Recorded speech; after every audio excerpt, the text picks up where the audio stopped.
Annonceurs, entrepreneurs, promoteurs et chefs d'entreprise, choisissez dès à présent votre meilleur partenaire média, Idéal Production. Idéal Production est basé à Cotonou au Bénin. Idéal Production, le partenaire exclusif de Sika TV en Afrique.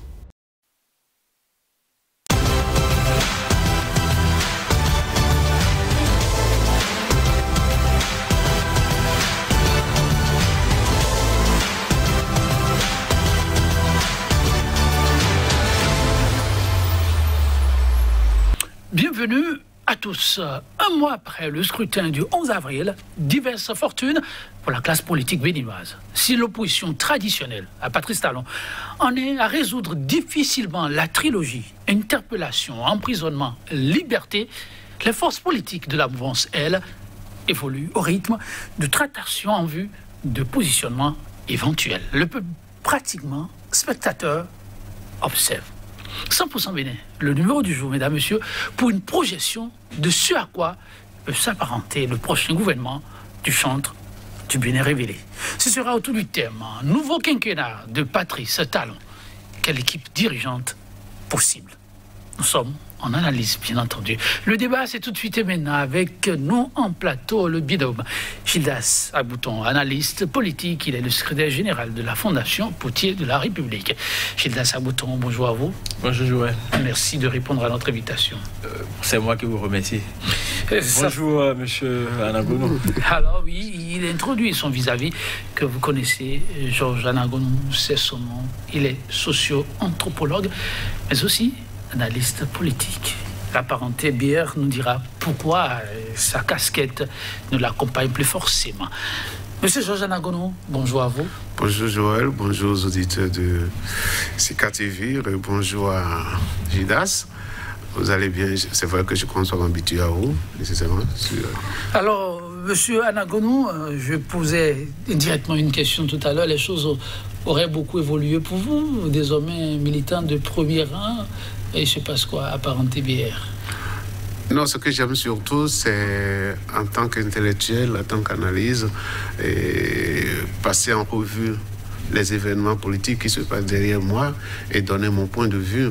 Parce qu'enfin, pour toute personne qui s'organise et pour toute structure qui se respecte, pour venir me mettre devant vous comme ça, par exemple, il aurait valu que je prenne, si j'étais militant engagé d'un parti politique, que j'aurais pris l'autorisation, que j'aurais informé les responsables et dire selon ce qui est leur idéologie, ce qui est l'idéologie du parti. Or, bon, mais voilà, vous voyez souvent, quand je me présente devant vous ici, pas forcément en cette posture-là, parce que je suis fier d'être socio-anthropologue et d'être analyste et de pouvoir parler des trucs de mon temps.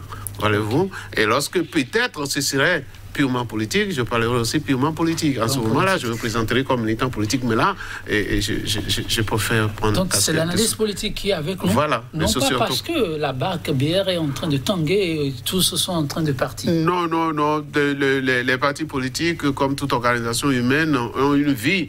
Et cette vie-là n'est pas retenue. Donc ça parfois que ça tangue, parfois que ça... Et passe. Les crises permettent aux organisations sociales de se consolider. Ce n'est pas le débat, mais je suis tenté de vous demander, le BR en crise tout de suite là? Bon, écoutez, ce qui se passe au BR, les responsables pourront beaucoup plus en parler que moi. N'étant pas un responsable de BR, je constate seulement que l'organisation politique est née il n'y a pas longtemps et que c'est des crises de jeunesse en réalité, mais ça va passer. Tout de suite là, la réforme du système partisan n'a pas su... Il vaut mieux que ça arrive vite, pour que les structures s'habituent très rapidement. On reviendra là-dessus, comme je le disais sur le page du débat, chers invités, chers téléspectateurs.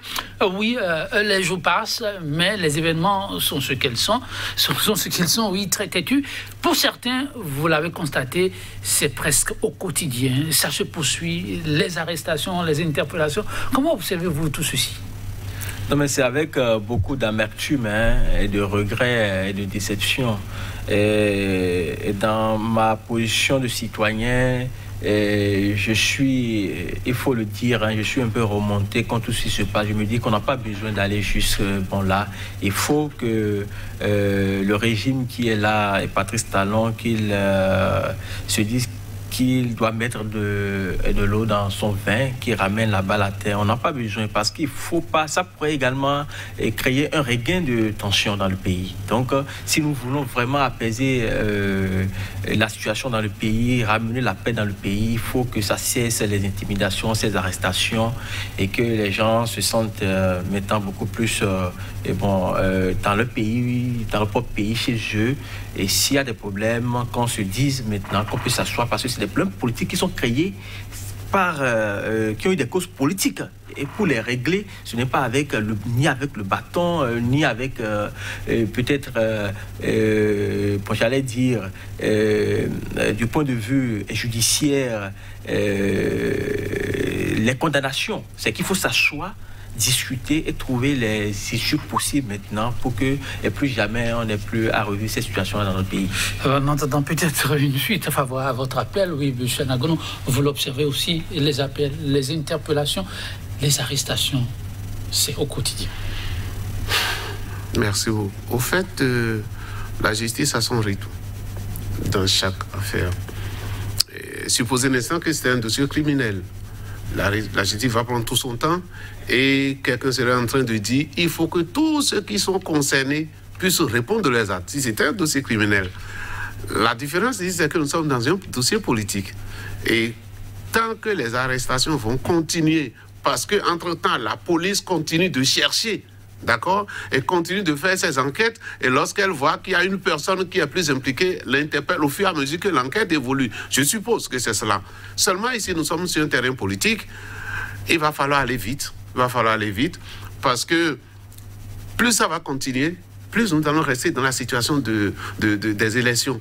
Or, nous avons fini les élections. Maintenant, il faut aller vers de l'avant. Il faut aller vers la construction du pays. Et si c'est ça, et moi, j'inviterai seulement la justice à aller vite pour que nous puissions finir avec. Et quand on aurait fini avec, nous allons faire face à autre chose. Parce que plus, tant qu'il y aura des arrestations, les gens vont se croire encore dans la situation de présidentielle ou post-présidentielle. Nous devons passer à autre chose. Et pour passer à autre chose, la justice, elle tient à quelque chose, c'est que ceux qui ont des choses à se reprocher doivent répondre. Je suis d'accord avec elle, mais il faudra qu'elle aille vite pour que nous puissions fermer cette page-là et, comme l'aurait souhaité Gidas, que nous puissions nous retrouver dans la République, dans la même barque et continuer de construire le pays ensemble. Oui, mesdames, messieurs, vous pouvez le déduire vous-même en suivant nos invités du jour. Désormais, le rythme semble être à la dualité. Quand il y en a qui pensent que les élections sont terminées, pour d'autres, il faut encore s'interroger, y a-t-il vraiment eu d'élection? Alors, qu'adviendrait-il pour leur avenir et celui de leur progéniture? Avenir politique, avenir professionnel, autant de questions. En tout cas, pour ceux qui pensent que les élections sont derrière, il est question de se projeter avec une équipe de rêve. On est dans la nation, au cœur de la République. Je veux me retourner d'abord vers vous, oui, et vous demander, parlant de ceux-là qui pensent qu'il faut rapidement penser le Bénin autrement avec une équipe dirigeante, qu'avez-vous vraiment à dire à cet appel-là? Nous avançons, c'est vrai petitement, mais sûrement vers le 23 mai, où Patrice Talon va prêter serment. Et le 23, juste après la prestation de serment, c'est qu'il y aura le dévoilement de la nouvelle équipe gouvernementale. A priori, quand on écoute le président de la République, on a l'impression qu'il veut toujours continuer dans la même lancée, peut-être avec les mêmes qu'il a autour et de lui. Mais là, ce qu'il faut dire et qu'on comprend un peu parce qu'il y a une raison qui milite dans ce sens-là. En réalité, s'il y a un président qui a, depuis 90, qui a nommé et qui a fait un gouvernement de remerciement en nommant pour ses soutiens, c'est Patrice Talon, depuis 90. Ah bon? Oui. Quand on prend le quinquennat qui s'est terminé là, avec les gouvernements successifs que nous avons eu déjà avec le premier gouvernement, ceux qui sont dans ce gouvernement-là, ce sont des soutiens, que ce soit des soutiens politiques ou encore des cadres intellectuels qui sont restés toujours dans la galaxie Talon. Et quand il est arrivé, il s'est dit qu'il faut forcément les remercier. Rapidement, je le démontre. Talon, avant 2016, quand il était à l'intersection du milieu politique et du milieu des affaires, cherchant bien sûr à contrôler le monde politique, ce qui est quelque part normal pour ses affaires, il a eu affaire avec des cadres et des intellectuels au Bénin.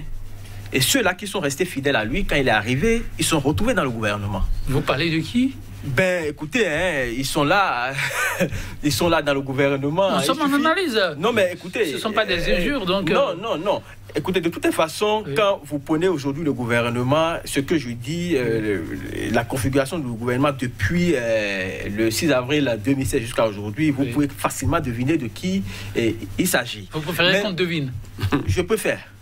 Okay. Maintenant, il y a aussi des politiques qui ont tout le temps fait avec lui, qui, bien sûr, ils ont fait partie des partis politiques, mais en réalité, ont toujours eu à traiter avec Talon. Ils ont eu, en tout cas, cette relation personnelle avec Talon. Quand il est arrivé, ceux-là également sont retrouvés dans son gouvernement. Maintenant, vous avez également ceux qui se sont retrouvés dans le gouvernement sur la base d'un pacte de partenariat qu'il a eu avec eux ou bien avec leur leader. Maintenant, il y a aussi des gens qui sont retrouvés dans le gouvernement parce que dans sa galaxie, peut-être il n'a pas eu donc ces compétences-là. Donc, c'est quelqu'un qui a remercié ses fidèles soutiens, qui les a amenés au gouvernement et s'est établi comme cela. Et donc, je le dis parce que depuis 2016, les gens tout distillés ont toujours montré que Talon est celui-là qui a formé un gouvernement de technocrates. C'est un gouvernement non politique. Non, ce n'est pas vrai. Il a nommé ses soutiens, ceux qui ont été avec lui, ses amis les plus fidèles, c'est ce qu'il a fait. Dommage. Et avec le nouveau quinquennat qui démarre, on a l'impression qu'il va peut-être rester dans la même logique. Seulement que, depuis lors, la donne a changé. Quand il est arrivé, à un moment donné, il a senti, dans ses calculs, il s'est dit maintenant qu'il faut avoir des soutiens politiques. C'est-à-dire des partis politiques autour de lui. On a connu le bipartisme à sens unique, c'est-à-dire les deux partis, je veux parler de l'Union progressiste et du bloc républicain. Donc, qui en réalité, lui-même, avec les différentes consultations politiques que nous avons eu à faire, il s'est rendu compte que c'est des éléphants au pied cassé. Donc, avec ces deux partis. Ça, c'est vous qui le dites. Oui, mais écoutez, donc, il y a ces partis politiques-là, UP et BR, dans lesquels vous avez les ministres dans le gouvernement aujourd'hui qui sont répartis. Ils sont répartis dans ces deux partis politiques. En plus de ces partis politiques, vous avez ce qu'ils appellent maintenant les formations politiques satellitaires. Je veux parler du PRD, de MOEL ou encore de l'UDBN et autres. Donc vous avez ces partis et quand vous vous rendez compte, là, au début donc, du système partisan, Talon, il avait voulu imposer donc, ces deux blocs, mais à un moment donné, ça n'a pas marché. Au point où avant les élections, lui-même, il était obligé d'aller aux rencontres de ce qu'on appelle maintenant les partis et satellites, parce qu'il s'est dit que pour que son schéma ça passe, pour que son plan passe, il a forcément besoin de ces partis-là aussi qui doivent soutenir, pour qu'ils doivent l'aider à garder le pouvoir. Au point où même à la rencontre avec le PRD, le chef de l'État lui-même, il était obligé de se justifier, par exemple, de dire non, que son intention n'a jamais été de faire disparaître pour le PRD ce que ses partisans avaient tout le temps diffusé dans l'opinion publique pour dire qu'il a besoin du PRD pour le nouveau quinquennat. Ça veut dire quoi? Que cette donne qui a changé, forcément, ces partis politiques que j'appelle les formations satellitaires doivent se retrouver dans le nouveau gouvernement. À moins qu'il y ait un autre deal et que ceux-là aussi, peut-être on se laisse faire. Maintenant aussi, les partis importants de la mouvance, l'Union progressiste et le BR, bien qu'il y ait des ministres qui soient répartis et autres là, puisque n'étant pas envoyés par ces partis, c'est un homme qu'ils avaient nommé, et ces partis aussi vont vouloir montrer qu'ils existent à travers, c'est-à-dire maintenant ceux qui vont envoyer dans le gouvernement, parce que dedans là maintenant ça va être un rebellotage à l'intérieur, n'est-ce pas, de ces partis politiques, pour que ceux-là qui vont représenter ces partis soient réellement bon désignés. Donc on attend de voir réellement ce que ça va donner. Mais ce qui est sûr, c'est que ça va être difficile qu'ils reconduisent peut-être ceux qui ont fait le premier quinquennat avec lui, à moins que réellement tous ces partis dont je cite, c'est-à-dire les deux partis et les autres, ne représentent rien politiquement à ses côtés et qu'eux-mêmes, ils en tirent les conclusions, en tout cas de cette façon, avec lui et lui laissent faire comme il l'entend. On analyse, on reviendra sur bien d'éléments que vous avez eu à vous, qui oui, à M. Josiane Angoulou. Merci. Je suppose que peut-être vous avez plus de temps pour le plateau aujourd'hui que les autres fois, voir le temps que Jida Sami. Non, pour un gouvernement, il y a deux possibilités. Il y a deux possibilités, à ma connaissance. Vous pouvez avoir un gouvernement politique, vous pouvez avoir un gouvernement de technocrates, vous pouvez avoir un gouvernement qui mélange les deux. Ça fait trois. Ça fait trois. Non, politique, technocrate ou un mélange des deux. C'est ça. Technocrate, voilà. Politique ou technocrate. Ça fait trois. Oui, enfin, quand on mélange les deux. Maintenant, quand on remarque, on voit le gouvernement de président Talon, rappelez-vous qu'il est sorti des élections au deuxième tour en 2016 avec M. Adjavon. D'accord? Et là, c'est tout à fait normal qu'un gouvernement qui vient s'installer après les élections, que M. Adjavon aussi puisse et donner des gens qui puissent participer au gouvernement. Et ça, ce qu'il fallait remarquer, c'est que Patrice Talon avait mis des règles, des critères. Et c'est ça qui fait qu'on n'avait pas vu un gouvernement purement politique. On a vu un gouvernement de technocrates. Et tout le long du quinquennat, il n'y a pas eu un remaniement très important et qui a fait venir des gens qu'on connaissait politiques bontins, qui étaient sur la scène politique et qu'on a vu au gouvernement, on n'en a pas vu.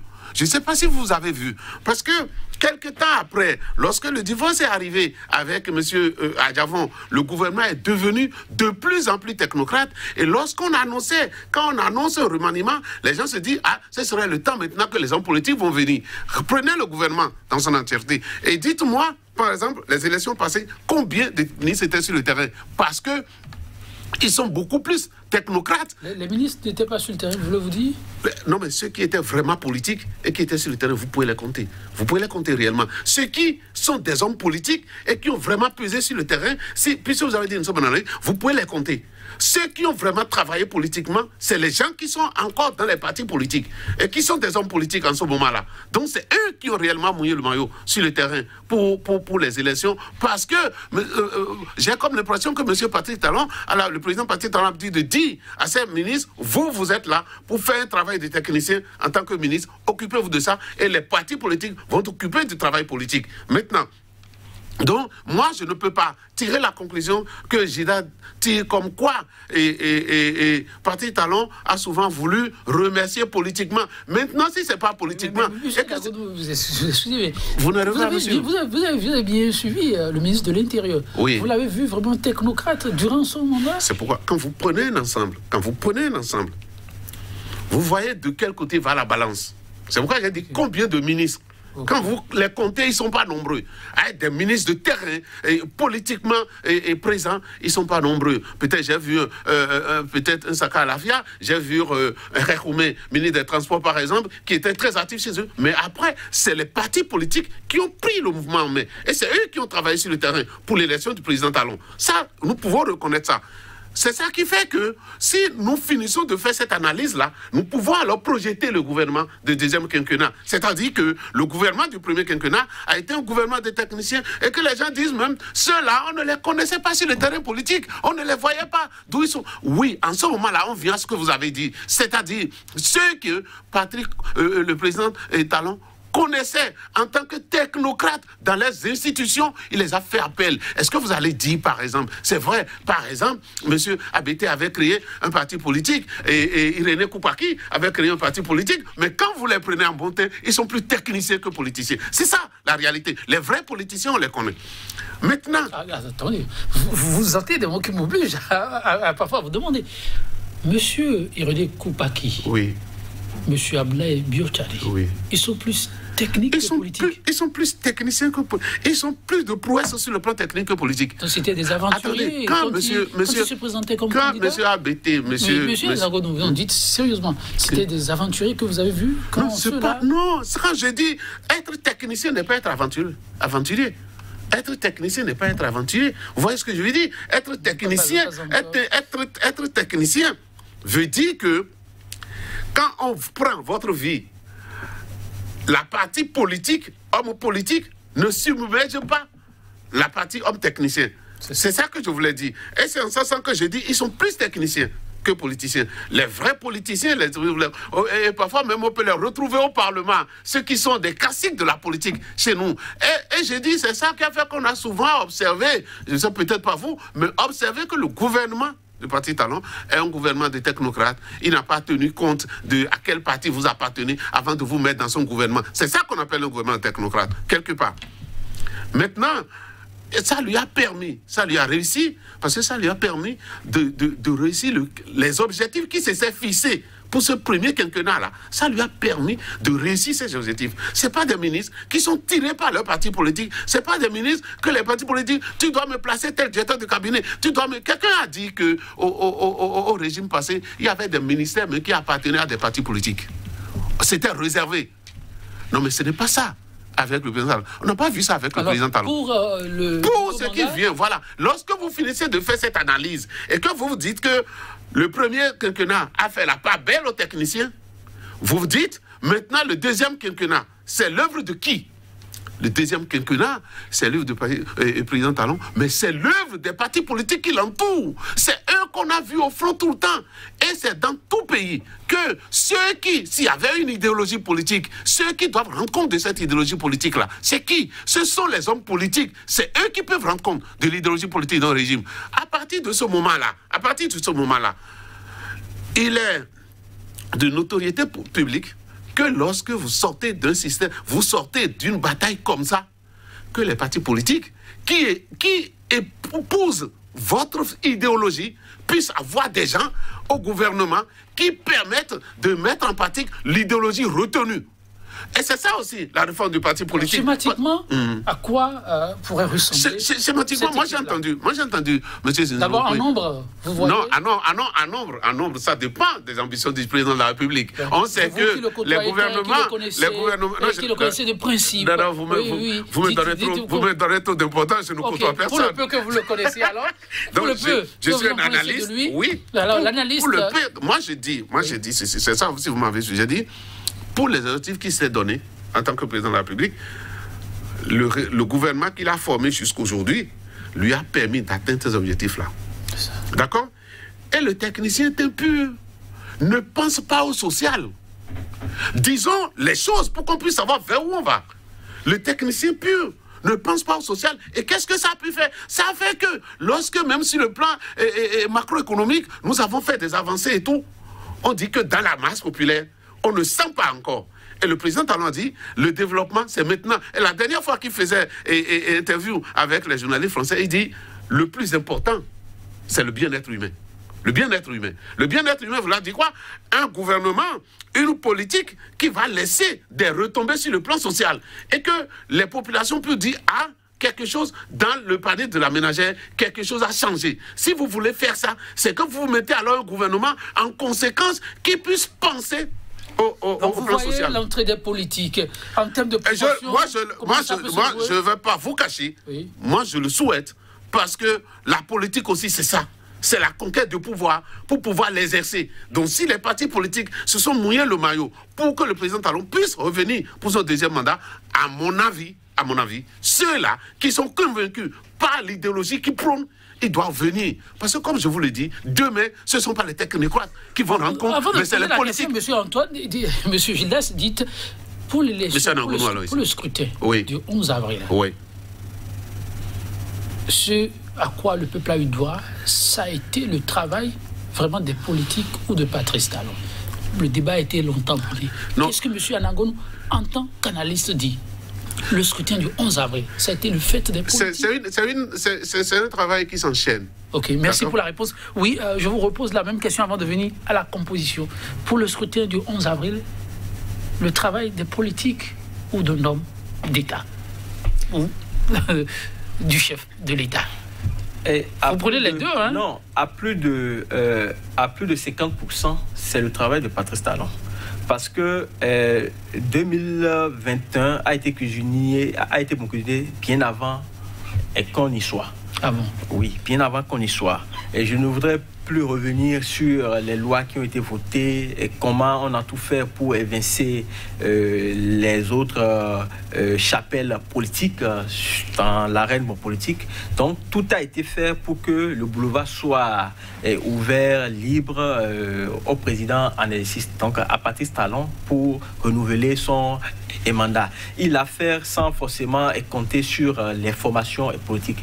Mais il sait qu'en le faisant, il faut forcément que l'OMETA, c'est-à-dire qui bénéficie du silence de ces hommes politiques, qui soient là et qui ne se remontent pas et contre lui. Donc, il a forcément eu sa manière à lui de les gérer. Il a mis en place son système d'utile, de sorte à ce que, bon, ils sont restés dans leur position d'une certaine façon à l'accompagner, ne serait-ce que sur le plan et du discours, à prouver, montrer que le président, il a travaillé et qu'il faut forcément...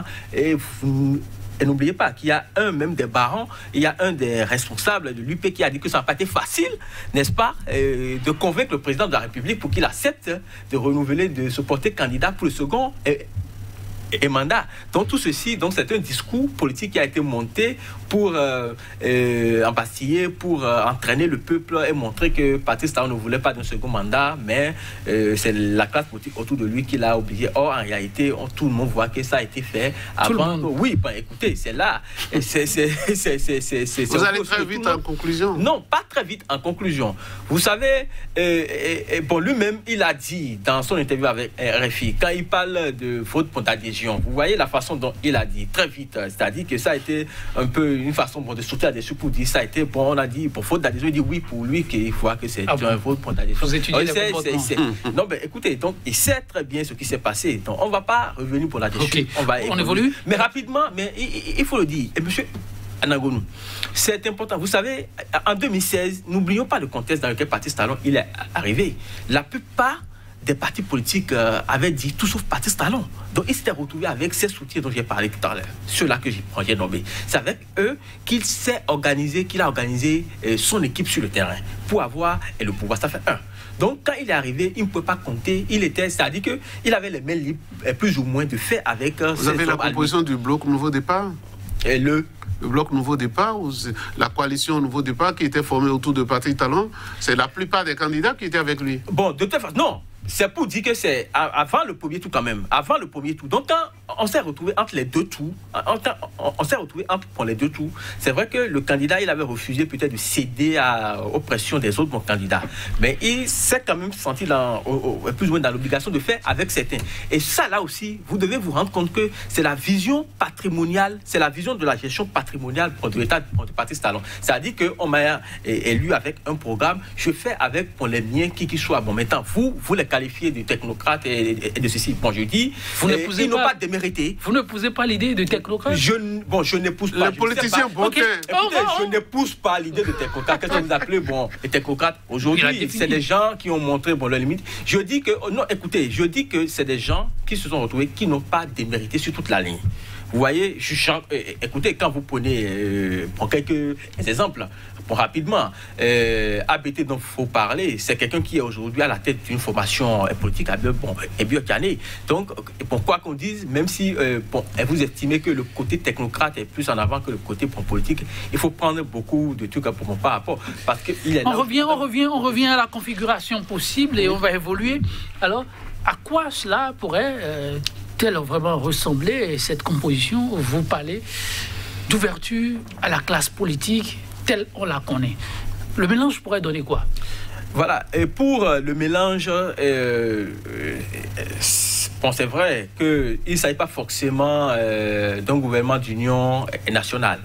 Mais ici, d'abord, je pense que Patrice Talon lui-même l'avait dit en 2016, un gouvernement restreint, ça doit être déjà ça. C'est-à-dire qu'on quitte les formats classiques. Qu'on quitte les formats classiques, parce que du 8 ou 17 qu'il avait dit au départ, on s'est retrouvé à plus d'une vingtaine. Donc c'est de faire en sorte que, oui, parce qu'il faut le dire, hein, avec Patrice Talon, les dépenses des ministères avec les salaires publics, ça a augmenté comparativement aux autres bons régimes. Donc, on a intérêt à réduire aujourd'hui les ministères. Et il faut qu'ils pensent, même si des politiciens doivent rentrer au gouvernement. Donc, c'est des gens qui sont politiques, mais qui doivent avoir forcément des compétences. Vous voulez dire que la prochaine équipe doit, en termes de nombre, doit être réduite. Doit être réduit. Ça, quel est le nombre aujourd'hui? Et il y a même davantage une raison c'est-à-dire qui sous-tend cela. C'est que pratiquement, nous avons l'administration aujourd'hui qui est dédoublée, avec les agences qui sont créées un peu partout. Vous avez la présidente de la République qui est devenue pratiquement obèse en agence avec... c'est quoi son poids? Ah oui, mais écoutez, vous avez un BI qui est là avec son bras opérationnel, vous avez des agences, tout cela qui sont rattachés à la présidente de la République. Donc ça est beaucoup, pratiquement, on se dit, est-ce que même les ministres ne sont pas devenus de simples exécutants? Donc ça voudra dire quoi? Que forcément aujourd'hui, il faut que le nombre en termes dans le gouvernement, que ce soit réduit, ça fait 1. Maintenant, il faut aussi que on quitte par exemple les schémas classiques. Patrice Talon, vous voyez par exemple, on est arrivé à un ministère affaires sociales et autres. Et c'est des choses qui pourraient être cumulées, pourquoi pas santé, affaires sociales. Vous voyez un peu, on peut le faire de cette façon-là. Ça permettra, dans l'idée, dans l'optique de réduire en termes d'effectifs. Donc, on va quitter un peu les formats classiques et autres. On va toujours parler, même au niveau de l'éducation. Moi, je pense qu'on peut toujours trouver à réduire, au lieu de 3 ministères pour l'éducation, à défaut de revenir à un seul, d'avoir au plus 2 aujourd'hui. C'est bien possible, parce que là aussi, on est en train de vouloir aller trop dans la formation, donc ça va, l'enseignement général, et puis en tout cas technique, qui va revenir beaucoup plus aux professionnels. Je crois qu'on peut essayer de réduire ces départements ministériels là aujourd'hui à 2. La chose, elle est bien est possible. Vous avez le ministère des Sports qui est seul en l'air, donc pratiquement en l'air. C'est vrai, mais 5 ans après, le Bénin est devenu quelle puissance en termes de sport en tout cas en Afrique, sur le continent africain, et même dans la sous-région et autres là. Nous sommes toujours là. Donc, moi, je pense que, et quand vous observez très bien, vous verrez même que le ministre Omeki, selon moi, il a même été plus efficace quand il cumulait sport et culture. Donc, aujourd'hui, on peut aller trouver sport, et culture, tourisme, les mettre ensemble de sorte à ce que ça soit également un et de moins. Donc, vous voyez, il y a forcément à faire aujourd'hui que les ministères, et même en termes de dénomination, qu'on le sait, de voir quand on parle de l'économie numérique aujourd'hui et autres, moi j'aurais bien voulu également qu'on aille dans une logique de ministère de l'innovation, vous voyez, pour sentir que maintenant il y a une autre impulsion qu'on veut donner, non seulement au secteur, c'est-à-dire productif, mais également à l'enseignement supérieur, en tout cas à tout ce qui est connaissance de façon générale dans le pays. Donc, les dénominations, mais également en termes de nombre, pour que, une fois là, les cahiers de charge de chaque ministère, que ce soit bien précis et connu. Alors, votre vis-à-vis a dit tout à l'heure qu'il faudra faire l'ouverture aux politiques, qui ont été aussi pour beaucoup. Avec votre représentation, oui. Si vous devez faire une certaine distribution de cartes à ces politiques, comment allez-vous procéder? Non, forcément, je suis tout à fait d'accord avec lui qu'il faut... La part de l'Union revient à qui? UP, BR, Moël? Non, c'est difficile. Ça, c'est des détails. Non, c'est difficile. Non, c'est difficile de dire. C'est difficile parce que je vous ai dit que la victoire de Talon aujourd'hui, ce n'est pas à l'UP de la revendiquer, de dire c'est en tant que parti politique, est-ce que c'est lui qui a fait, qui a mouillé plus plus pour de maillots et que les autres. Mais on comprend peut-être que tels qu'ils sont traités et que étant affrontés par le chef, même qu'on le fasse plus de concessions. Merci. Vous avez promis de ne pas être hypocrite. Je reviens vers monsieur Anagono et vous l'avez dit plus d'une fois avant l'émission. Vous dites que c'est des détails quand on veut savoir la part qui reviendrait à chaque formation politique. Mais monsieur Anagono dit le PRD n'aura-t-il pas été lésé dans toute cette marche et que s'il faut faire un gouvernement politique, qu'il faille penser à cette formation politique sans qui, certainement, les textes que votre vis-à-vis énumère n'auraient jamais existé. Je vais prendre comme boussole cette déclaration, je pense, faite par Abraham Zezrofoué sur un plateau concurrent au vôtre, et qui disait que on va faire entrer les politiques au gouvernement. Mais que, encore, au sein de partis politiques, là, il faut aller chercher ceux qui, d'abord, sont militants politiques, mais qui ont de la compétence en la matière. Et ça ne manque pas au sein des partis politiques. Voyez-vous ce que je veux dire? Donc, en cherchant, on trouvera au PRD, comme on trouvera à Moël Béné, comme on trouverait à l'UDBN. C'est ce que... Quand nous sommes restés ensemble pour faire un combat politique, nous resterons aussi ensemble pour partager l'exercice du pouvoir. Voyez-vous ce que je veux dire? Le travail difficile pour un président Talon dans cet exercice-là, c'est de dire, bon, à telle poste, je ne veux pas un politique, à telle poste ministériel, je veux que ce soit un homme de confiance, de moi-même, de politique, ou cela. Donc ça fera un mélange. Seulement ce que je voudrais dire, par rapport à ce que Judas a dit, non, celui qui nous a habitués à un gouvernement restreint, c'est depuis l'arrivée, en 2016, du Parti Talon, que nous avons assisté. Vous permettez, je ne voudrais pas qu'on soit surpris par le temps pour ne pas poser certaines questions. Monsieur Anagono, pour la formation de ce gouvernement, pour vous, s'il y a des têtes qui doivent partir impérativement pour le bonheur de la République, il paraît que c'est ça aussi. Quelles sont ces têtes-là? Je sais. J'ai déjà dit, excuse-moi, j'ai déjà dit que les techniciens, les plus technocrates, ont eu leur part et ont fait leur temps. Et les conséquences, je vous l'ai déjà dit, conséquence, c'est que le plus technocrate ne pense pas au social. Alors, qu'est-ce qui manque à la gouvernante Talon aujourd'hui? Ce qui lui manque, c'est pourquoi lui-même il a parlé de bien-être social, et que c'est ça qui est premier pour lui. C'est de ça d'ailleurs. Si c'est les pavés, si c'est les rues, si c'est l'embellissement de la rue, on a eu dans les grandes villes au Bénin. D'accord? Alors, dans quelle proportion on pourrait avoir de nouveaux visages? Bon, si moi, je suis pas son conseiller, n'est-ce pas? Je ne suis pas... Faites l'exercice d'être son conseiller, l'instant de ce plateau. Moi, je pense que les postes, les ministères lourds, ce doivent être des ministères qui doivent avoir voix et pour rôle d'aller dans le social. D'accord? Un ministère de la Santé, par exemple, doit être un ministère lourd qui doit pouvoir aller dans le social. Parce que c'est dans ça que le peuple constate réellement... On peut changer le ministre de la Santé. Non, moi, je n'ai pas dit de le changer. Bon, allez-y. Non, vous me demandez là... Oui, allez-y. Moi, je ne donnerai le nom au niveau du ministère de la Santé, on peut faire quelque chose. Je dis ça doit être un ministère lourd. C'est ce que j'ai dit. Et par rapport à la question du ministère de l'Éducation, je pense que c'est un débat classique qu'on a fait souvent et qu'on a démontré que les partenaires auraient voulu une démarcation au niveau des ordres d'enseignement et c'est ça qui a amené... Un portefeuille clé, par exemple, le ministère de l'Intérieur. Le prototype de Sakalafia, vous le conseillerez au chef de l'État? Il n'a pas de mérité à son poste, d'accord? Mais il n'est pas le seul au Bénin à pouvoir faire ce job-là. Vous avez bien dit le prototype. Oui, bon, le prototype, parce que vous savez, ça peut vous paraître bizarre. Le bon ministre de l'Intérieur n'a jamais été le policier. Le bon ministre de l'Intérieur n'a jamais été le général de police. C'est ça, le paradoxe. Donc, il arrive souvent de mettre des civils, mais qui arrivent à s'entendre avec le corps. C'est ce qui peut-être s'est passé avec M. Sakalafia tout le temps. Mais je dis, le pays a besoin de souffler. Nous avons besoin de respirer. Le pays n'avait pas soufflé avec lui. Non, attendez. Sur certains plans, le pays a besoin de voir de visages nouveaux. C'est ce que nous avons vu en 2016, quand le président Talon est venu. Moi, je ne suis pas contre les ministres qui ont fait jusque-là. Il peut encore avoir des technocrates qui ont toujours maintenu leur poste. Mais il faut que la politique puisse avoir sa place dans la gestion de l'État. Vous savez, dans d'autres pays, je connais quelqu'un qui a fait autrement une fois, mais pas vraiment criard.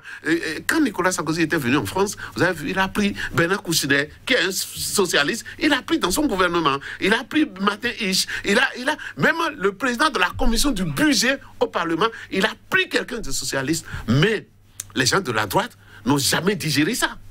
Et ils lui ont fait payer ça. C'est pour vous dire, lorsque on fait de la politique, tu demandais quelle est la place du président Talon dans le résultat et la place des partis politiques. Non, c'est pas ça comme ça que ça se mesure. Ce qui se mesure, c'est que le gouvernement pose des actes, le gouvernement agit, mais les partis politiques sont chargés de les amplifier. Et c'est ce qui s'est passé. Ça fait que les partis politiques peuvent réclamer aujourd'hui de pouvoir avoir leur mot à dire en ce qui concerne la composition du gouvernement du quinquennat. Je parle de question de proportionnalité. Pour le nouveau gouvernement, dans quelle proportion on pourrait avoir de nouveaux visages? Voilà. Moi, je pense que, comme vous le dites tout à l'heure, il faut être pragmatique. Oui. Et quand vous prenez le ministère de Ebiot Kane, par exemple, moi, j'estime que ça peut disparaître aujourd'hui. Parce qu'en 5 ans, on ne peut pas nous dire qu'on va continuer à faire la planification sur le plan et le développement. En tout cas, développement, ça ne veut rien dire en termes de tout ça. Mais voilà. Donc, pour la planification, elle est importante. Et j'estime que tous les documents stratégiques, tout ce qui doit être fait, pour ça a été déjà fait. Donc, on peut mettre en place, on peut essayer de jumeler le ministère de l'économie, des finances et de la planification. Donc, le ministère de Abiot et Ebiot Kane, pour moi, il peut être out. Et même chose pour Ekoupaki. Non, quand je parle même de ABT, ça lui permettrait d'aller s'occuper donc du BR aujourd'hui qui est en difficulté, qui a des problèmes. Autre chose. Mais autre chose, par exemple, quand je prends le cas du ministre Ponsaka Lafia, qui est pactant d'ailleurs, mais un autre qui doit venir, il peut cumuler ça avec la décentralisation et l'administration. Donc, ministère de l'Intérieur, de la décentralisation et de l'administration territoriale, si vous voulez. Donc, par exemple, à ce poste, il peut avoir peut-être quelqu'un qui viendra de l'UP pour le remplacer, puisqu'il est... Qu'est-ce qu'on pourrait faire de façon spécifique? Vous avez presque composé le gouvernement. S'il vous plaît, M. Anagono, qu'est-ce qu'on pourrait faire de façon spécifique pour que le peuple se retrouve amplement à travers ce gouvernement attendu? Oui, donc non, justement c'est ça. Et donc de façon spécifique, par exemple, quand on va prendre le ministère, quand je le dis de cette façon, ça va permettre à ce que les énergies soient concentrées quelque part. Par exemple, quand je prends le cas du ministère de l'Intérieur et puis la décentralisation et autres, donc ça va permettre beaucoup plus à ce que les actions, comme je le dis là, soient concentrées, mais bien orientées aussi. Mais en plus de cela, quand écoutez, en plus, quand on parle même des partis politiques, il faut aussi, on le dit, que même des hommes politiques peuvent en rester. Quand vous prenez le ministère de la Culture aujourd'hui, des Arts, avec pour le ministre Abimbola, quand il est arrivé, il faut le reconnaître, il a fait un travail formidable. En tant que c'est vrai que lui là, il y a un passé, un parcours avec donc bien, qui ne soit peut-être pas d'un parti politique, c'est bien fort possible que celui-là, il reste. Ce n'est pas un problème. Parce que, monsieur, je le dis pourquoi. La question du gouvernement, quand on parle de gouvernement, c'est d'abord hautement politique. On revient sur qu'il faut dire. Cette question, comme on dit, c'est un plateau qui anticipe, mais on reviendra sur d'autres. Oui, que faire pour que le peuple se retrouve à travers ce gouvernement? À travers ce gouvernement, je pense que le peuple attend quelque chose de beaucoup aujourd'hui. Le peuple attend le social. Préparation sociale, ce qui rentre dans le palier de la ménagère. Et c'est pour ça que j'ai dit, les technocrates puritains ont déjà fait leur temps et qu'il est nécessaire qu'aujourd'hui, le gouvernement soit vraiment dosé sur le plan social pour que les fruits qui sont partis du sacrifice que le président a appelé à faire, ces fruits-là, puissent maintenant tomber dans le palier de ménagère. Alors, on va conclure sur une question dite, que faire pour que ce gouvernement qui va sortir soit en lien avec la tension actuelle et que ça contribue éventuellement à apaiser les choses? Oui, ce n'est pas forcément des hommes à mettre, mais c'est une ambition globale. Quelle est l'ambition? Quelle est la vision du chef de l'État? C'est par rapport à cette vision, si le chef de l'État pense qu'il faut maintenant et l'atmosphère politique, le paysage politique soit calmé, le chef de l'État peut faire un gouvernement dans ce sens. Mais moi, je suis contre l'idée de gouvernement d'union nationale. Donc ça ne clarifie pas les choses dans un pays. Vous concluez en disant? Je conclue pour dire que nous devons tout faire. Le gouvernement qui viendra doit être un gouvernement qui donne espoir. Parce que les autres, ça fait 5 ans, c'est de beaucoup vu. Merci beaucoup. Oui, votre conclusion? Oui, pour que le peuple se retrouve vraiment dans ce gouvernement, il faut respecter les équilibres politiques mais aussi l'équilibre, les équilibres régionaux. C'est important. Nous sommes un ensemble de régions, le pays, un ensemble d'ethnies. Et il faut que si le citoyen du Nord, des collines, il doit se retrouver, il faut forcément aussi qu'on sente que bon, ce n'est pas seulement des gens d'une région qui se retrouvent dans le gouvernement. C'est très important pour le dire. Et que le chef, surtout, il accepte d'être coaché par le peuple. Donc, être à l'écoute des populations. Merci à vous, Gildas Aboton. Merci également à vous, monsieur Georges Anangono. Chers téléspectateurs, nos gratitudes. Martin Luther King pour ses compagnies. À la fin, dit-il, nous nous souviendrons non pas des mots de nos ennemis, mais des silences de nos amis. Bonne méditation chez vous et à très bientôt. Merci.